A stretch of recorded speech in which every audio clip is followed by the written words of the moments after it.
Hello, my name is Rosie Davidson, and I will be presenting Skinner Chapter 13, What's Inside the Skin. Before I start, I think I said this in my first video that I have a puppy and a cat, so I apologize if there's any commotion going on in the background. So to start, Skinner states the assumptions made in a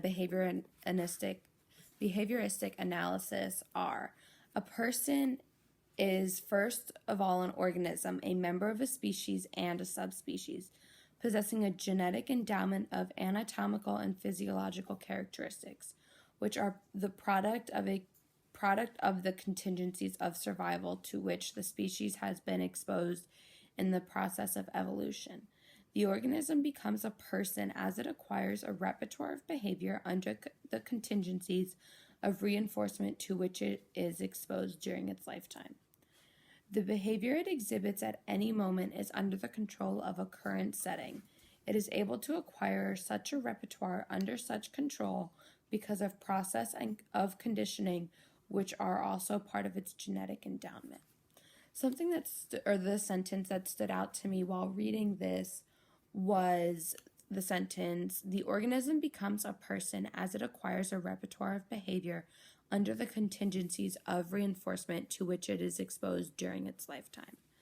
I thought that this description could also describe animals such as dogs or lions who are used in a circus, or dolphins who are performing, because we as humans shape their behavior to what we want them to do. And I feel like this sentence doesn't only distinguish humans or make an organism a human. What do you guys think about that? Skinner goes on to describe the traditional mentalistic view that a person is a member of a species because of similar internal characteristics like habits, fantasies, the superego, anxiety, libido, and the list goes on for about half of a page with all internal or private events. Skinner then spends some time comparing the two views, behavioristic and mentalistic. We cannot say one is simpler or more complex than the other. Researchers are not able to control the traits listed, that I listed, the internal events like libido, superego, anxiety, and so on. And he questions why reflexive thought did not come under suspicion sooner than it did. Feelings can help predict behavior if we have specific knowledge of the history of those specific feelings in that individual. When interpreting behavior, it is still more helpful to have a behavioristic view rather than strictly mentalistic. When deciding how far back to look for a cause of behavior, mentalists will stop at the psyche or the psychic level and ignoring the surrounding environment. The behavioristic position is more cooperative between social sciences and physiology. Do we need to choose one or the other?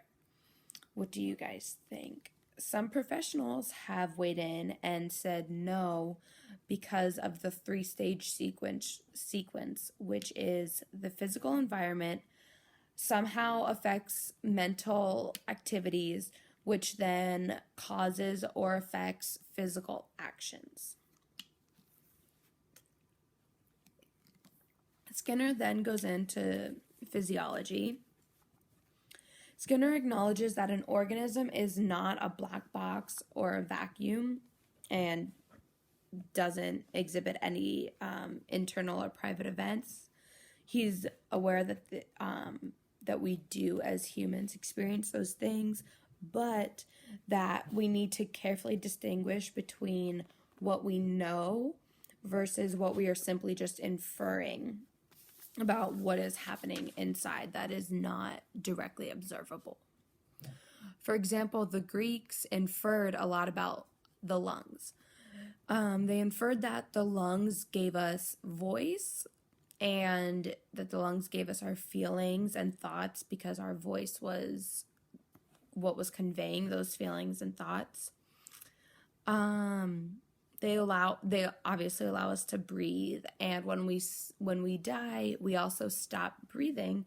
So the Greeks believed that our lungs controlled life. Furthermore, Skinner explains that the word psyche and the word spirit both originally meant breath, which I find an interesting and fun fact. Similar thoughts were had about the heart.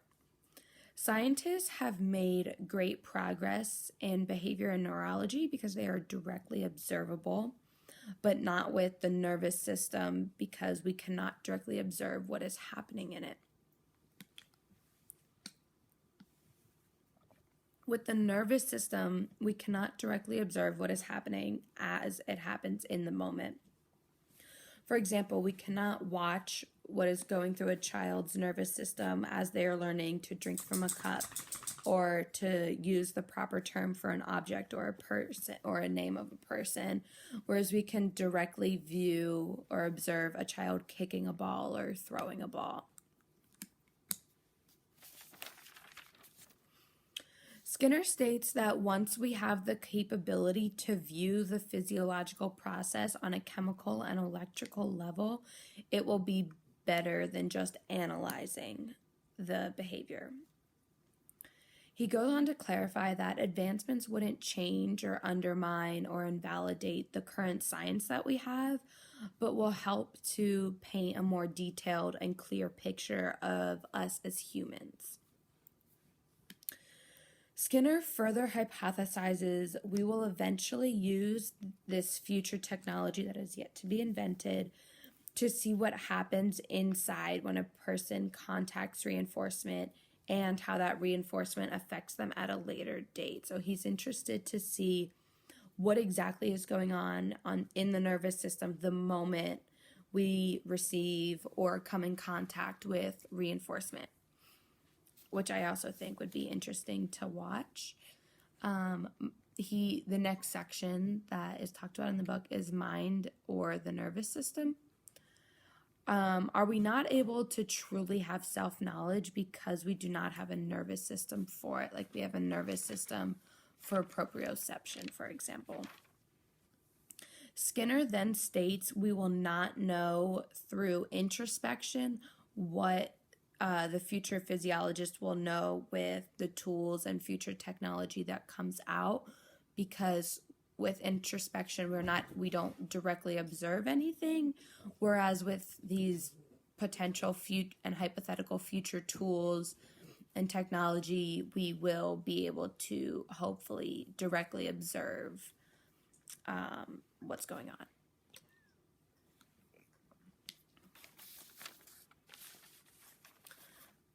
Finally, the conceptual nervous system was the last section.